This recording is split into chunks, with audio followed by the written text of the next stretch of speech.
A lo largo de los próximos días os iré contando cosas. Comenzaré con una primera entrega en la que hablaré de Portugal en general y esa idea que tenemos sobre cómo es, qué cosas lo caracterizan.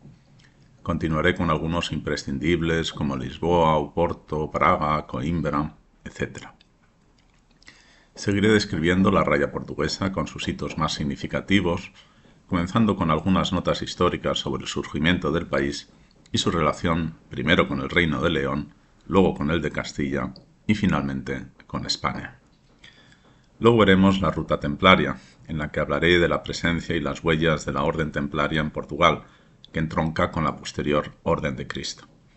Pensemos que en toda Europa los templarios, tras ser abolida su orden por el Papa Clemente V en 1312, solo en Portugal tuvieron continuidad, porque todos sus bienes en Portugal fueron inicialmente reservados e interinamente administrados para luego ser transferidos por el rey Dinis I a la nueva Orden de Cristo en 1319. Los templarios cambiaron de nombre, pero seguían siendo los mismos. La siguiente presentación nos llevará por toda la costa atlántica, con sus playas, sus acantilados, sus cabos y estuarios. Y lo que venga después, pues ya se verá. Portugal tiene mucho más que ofrecer. Bueno, pues empecemos. Cuando hablamos de Portugal, no sé qué es lo que a cada uno le viene a la cabeza. Eso depende del grado de conocimiento que tengamos del país y de nosotros mismos, que nos fijamos en cosas distintas. Sí os puedo contar qué me ha llamado la atención a mí personalmente, especialmente porque Portugal tiene cosas muy particulares que no veremos en España. También tendré ocasión de hablar de muchos parecidos. En general, prescindiendo de Lisboa y de Oporto, las ciudades portuguesas, comparadas con las españolas, están hechas de un tamaño más a la medida de la gente, como más humano.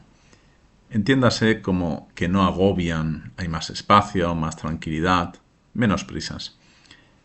Y en estas ciudades los colores adquieren un gran protagonismo.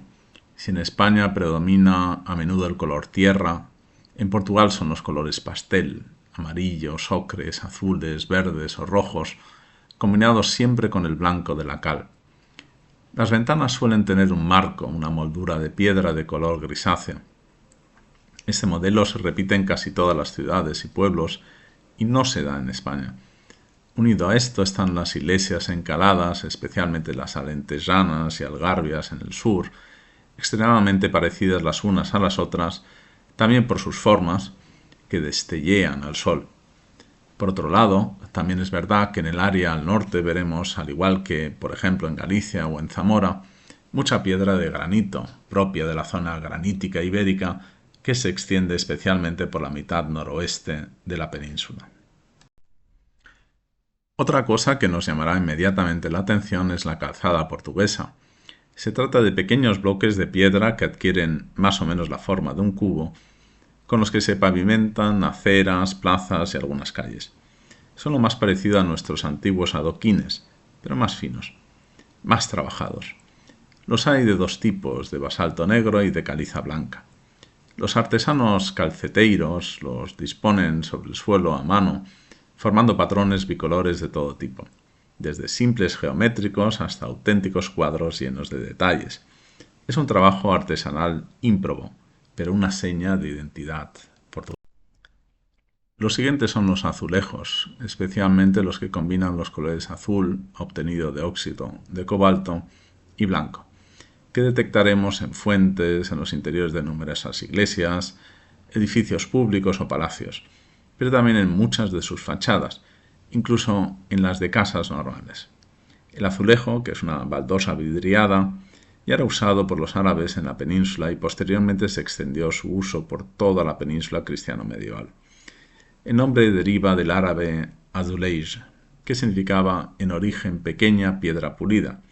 No obstante, esa gran proliferación de los azulejos en Portugal no se debe a los árabes o moriscos, sino a los viajes de los mercaderes portugueses que trajeron los primeros objetos de porcelana china en el siglo XVI y es en el siguiente, en el XVII, cuando se populariza. Tiene también su arte exclusivamente portugués, el arte manuelino, que debe su nombre al rey Manuel I de Portugal, que reinó entre 1495 y 1521, en plena época de los descubrimientos. Fue coetáneo de los reyes católicos y parcialmente del nieto de estos, Carlos I de España, V de Alemania. Este estilo se basa en el gótico tardío, pero muestra una decoración exuberante, que incorpora mucha simbología náutica y motivos vegetales. Las bóvedas de crucería en las iglesias son complejas. Destacan los arcos conopiales y las ventanas de arco muestran tracerías acordes, muy decoradas. Elementos que se repiten a menudo son la esfera armilar, esa especie de globo terráqueo que sirve para calcular la posición de los astros y que tuvo su utilidad en la navegación, y la cruz de la Orden de Cristo, a la que, como gran maestre en Portugal, estuvo muy vinculado el infante don Enrique, tío-abuelo de Manuel I. Recordemos, como ya hemos dicho, que la Orden de Cristo fue la heredera de la Orden del Temple en Portugal. Menos llamativos, tal vez, porque no es algo exclusivo de Portugal, y los veremos en muchísimos rincones de España, son los numerosos pelourinhos, las picotas o rollos jurisdiccionales, que aparecen en casi todos los pueblos y ciudades, también en las de mayor tamaño, herencia de su pasado medieval. Lo que llama la atención es que no hay pueblo sin su pelourinho. Estos postes de piedra, frecuentemente decorados en su cúspide con cruces o linternas, también de piedra, simbolizaban el poder municipal y en ocasiones ahí se ataban a los reos para que sufrieran escarnio público. Si ahora nos fijamos en objetos muebles, qué duda cabe que las personas que ya han visitado Lisboa y Oporto se habrán fijado en los tranvías, que aún conservan su aspecto clásico antiguo, por dentro y por fuera. Los primeros empezaron a funcionar en Portugal en 1873 y al principio tenían tracción animal, hasta que la electricidad se impuso a partir de 1901.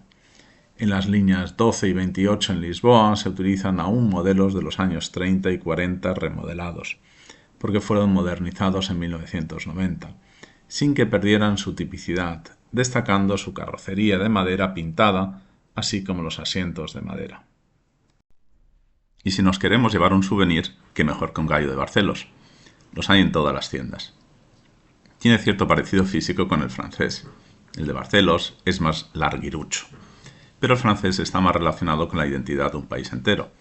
Los romanos llamaron gallus a los galos, antiguos habitantes de la Galia, que era grosso modo el territorio de Francia en época prerromana. Y curiosamente con gallus también se referían al gallo, por lo que no resultó difícil asociar una cosa con la otra. En época de la Revolución Francesa, entiendo que se vincularía a la voz del pueblo. En el caso portugués, el origen del gallo de Barcelos, no obstante ser un símbolo nacional, está asociado a los milagros, y es asombrosamente parecido al del gallo que cantó una vez muerto de Santo Domingo de la Calzada, en La Rioja. En la leyenda del gallo de Barcelos, un peregrino gallego de camino a Santiago es el protagonista. Es falsamente acusado de robo en Barcelos. Tras ello, es condenado a la horca, pero se le concede un último deseo. Entonces señala un gallo asado y asevera que es tan cierto que es inocente como que tras ser colgado, él, el peregrino, el gallo cantará. El gallo cantó y consiguieron salvar al peregrino in extremis. La historia del gallo de Santo Domingo es parecida, aunque incluye una escena previa de despecho y se enfatiza más la actuación del santo sujetando al ya ahorcado para que no se asfixie. Y ahora ya en último lugar llega algo inmaterial, por lo que también identificamos Portugal, el fado, ese estilo de melodía y canción melancólico que nos habla de destinos ineludibles, de amores imposibles o de nostalgia, esa saudade. Tan importante es esta palabra que es muy frecuente encontrar una calle a ella dedicada en las principales urbes portuguesas. A Lisboa no le falta. Se supone que el origen del fado realmente no es muy antiguo. Nacería a principios del siglo XIX en los barrios populares y portuarios lisboetas. Y no le faltaría su influencia africana. El famoso barrio de Alfama de Lisboa es conocido por sus tabernas de fadistas. y tanto ha marcado el fado que desde 2011 es Patrimonio Cultural Inmaterial de la Humanidad. Continuará.